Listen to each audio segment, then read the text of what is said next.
Hello,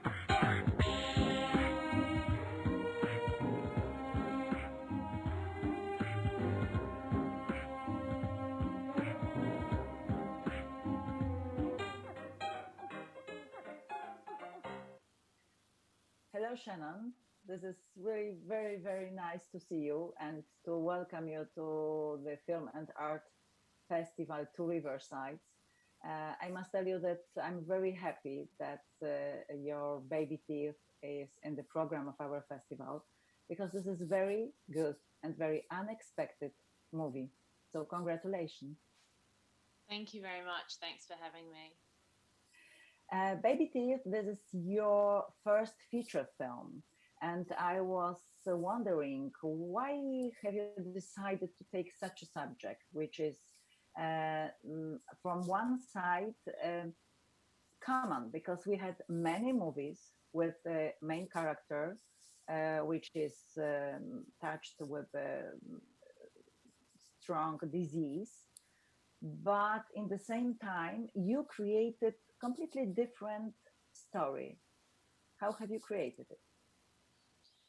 I think, as a first-time filmmaker, with all the stories I tell, and even back when I used to be a theatre director, for me, it was so important that the story felt very original. And like you said, this story has a lot of themes and ideas that we've seen before, but the tone was so unique. And that was thanks to the writer, Rita Carnier. She's a very clever writer here in Australia. And I loved what she was doing and how different it was. And so I knew that my job was to honor that tone and to make sure that in every frame there was this extraordinary mix of comedy and tragedy at the same time, and to get that right. And so, I thought about that a lot when I was casting it, knowing that I needed actors who would also be able to pull off that very unique tone. Yeah, because it was very easy to jump into cliché, I would say, with this subject, and you were able to avoid it perfectly.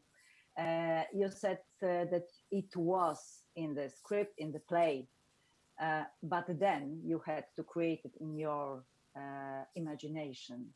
What was the most difficult?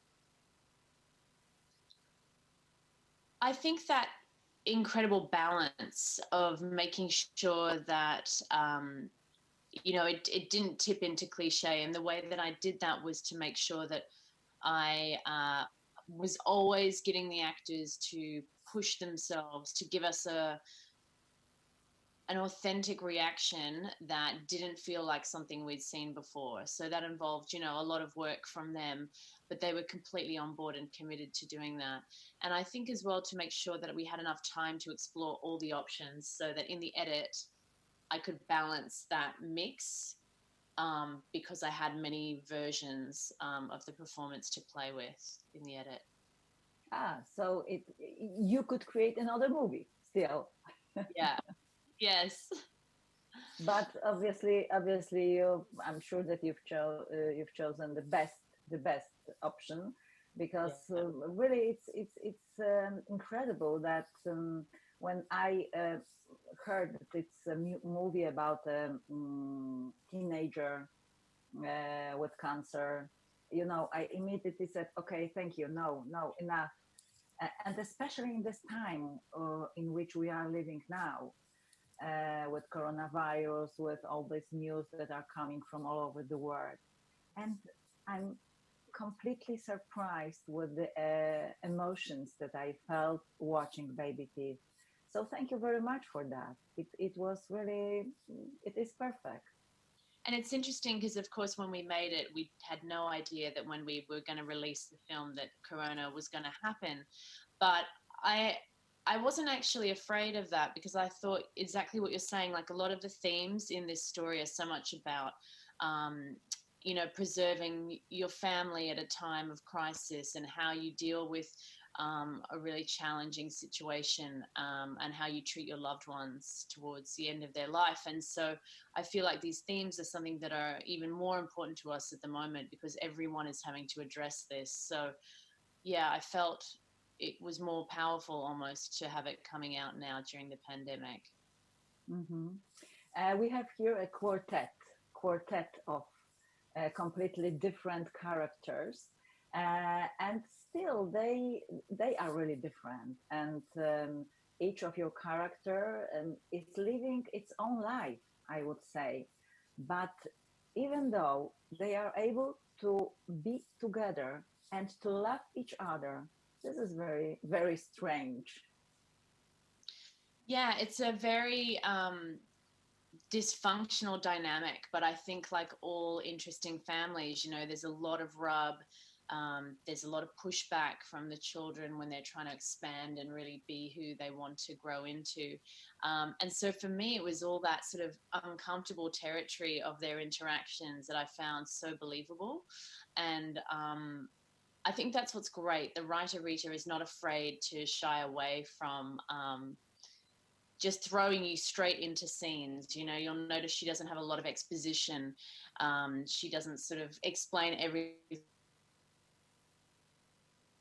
to you. She respects for her audience and knows that they can pick up on things and stay with the story, and it can shift quite quickly. So yeah, I think in that way it's really good because you're not spoon-fed every moment, and so you have to work for it. And so you feel like when you do have a catharsis, if you do, that it's been earned. Talking about this quartet, you selected, you cast the perfect actors to create the perfect sound of this quartet. So please tell me about this, about the actors that you were looking for and that you knew that it should be like this. I knew that it was really important for Anna to be very clearly understood and not too judged. It's very easy, I think, to very quickly think that because someone's an artist, you know, we have all these ideas that they're a bit mad and unhinged, and that's not what's happening to her. She's got this extraordinary divided heart because she wants so much to be a very committed mother, but at the same time is missing her life as a, you know, concert pianist and this diva life that she got to have.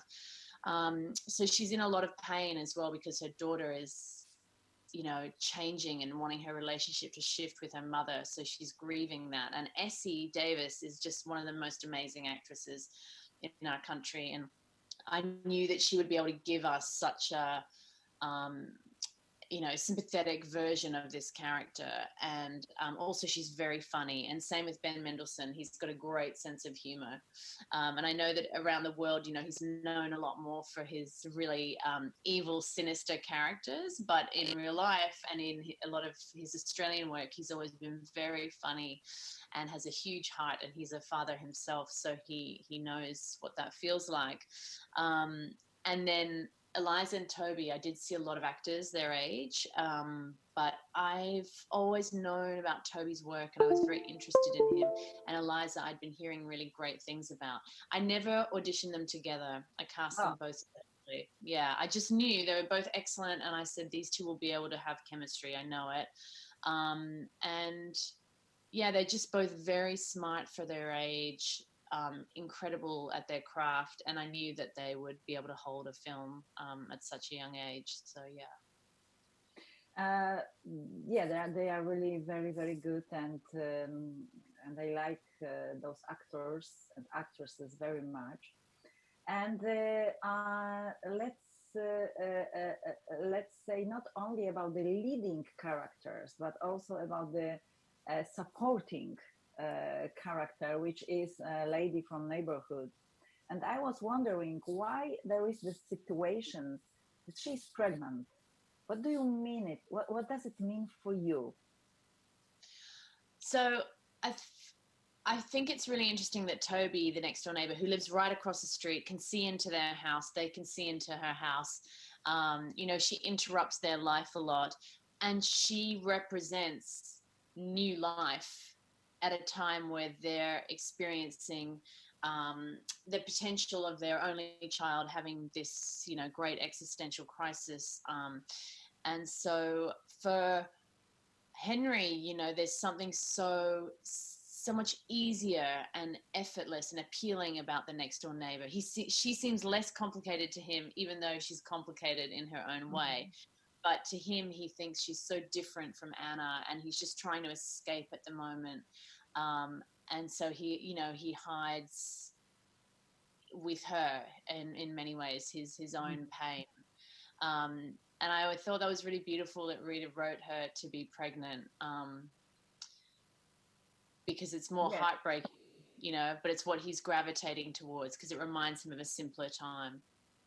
Yeah, exactly. That's very, very tricky, but very important, because it's very touching in this movie.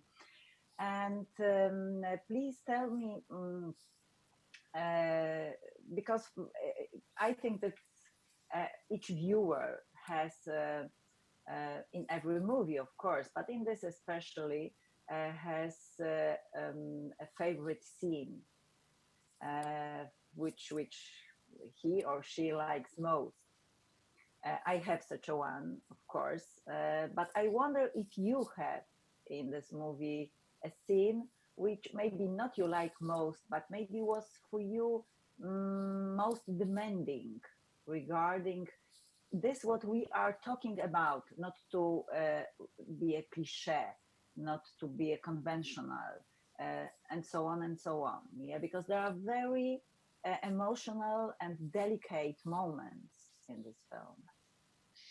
Yeah, I think, a scene that I worried about, which I knew would be really challenging because it's a very long scene, is the scene between Miller and Moses, where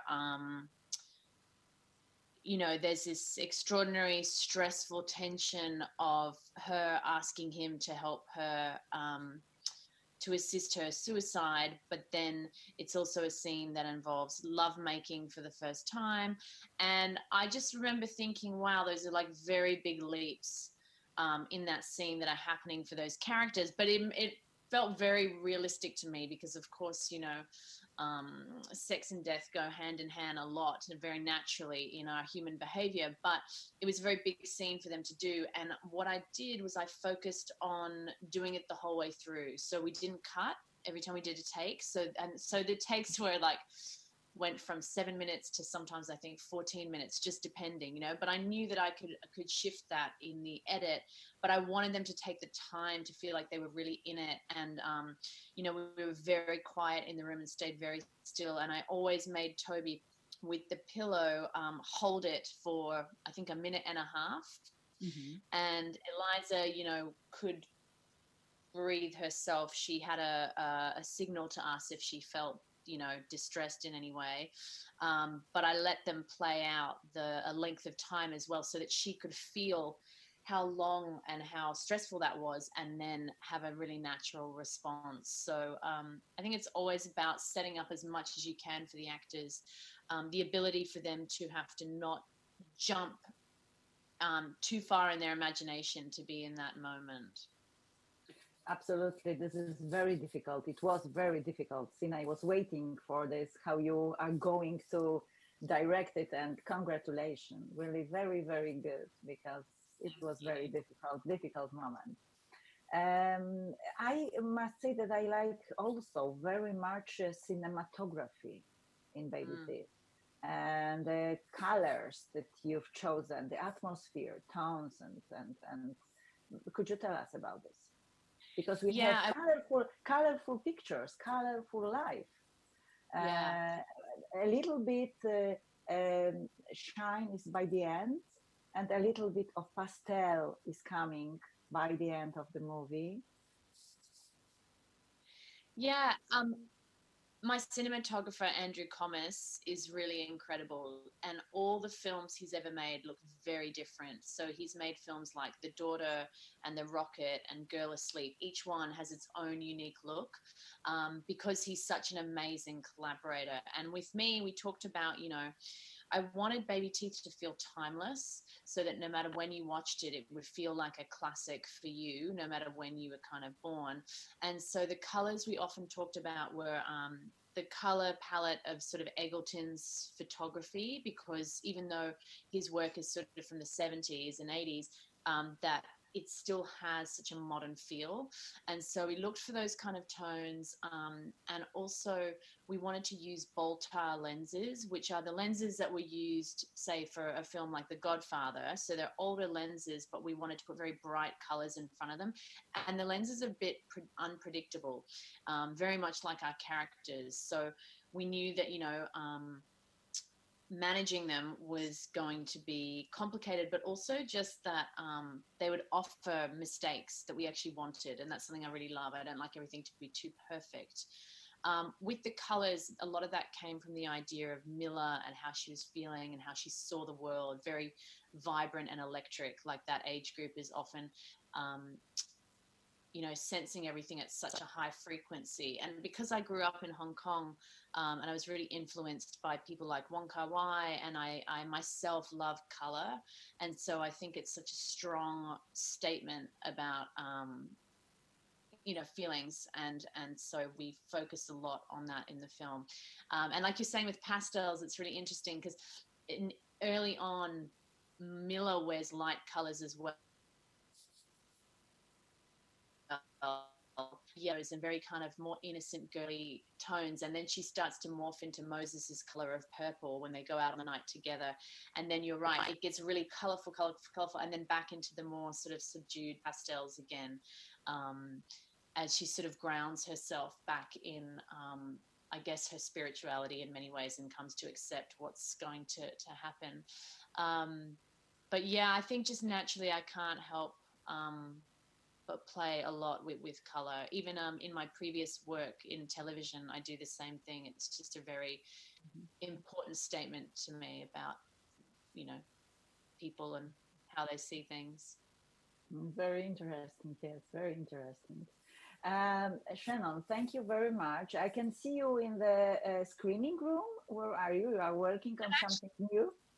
Actually, in my parents' room, and it's hilarious because they have a room with a big screen in here, like a cinema, which is so great because we can watch movies in here. It's very exciting. Okay. Yeah. Okay. So once more, thank you very much for Babyteeth, and I hope one day we can meet in Poland. You are invited, absolutely.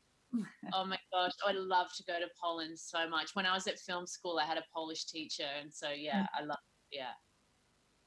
Okay, so good luck for you, and thank you very much. Thanks a lot. Thanks a lot. Bye. Bye.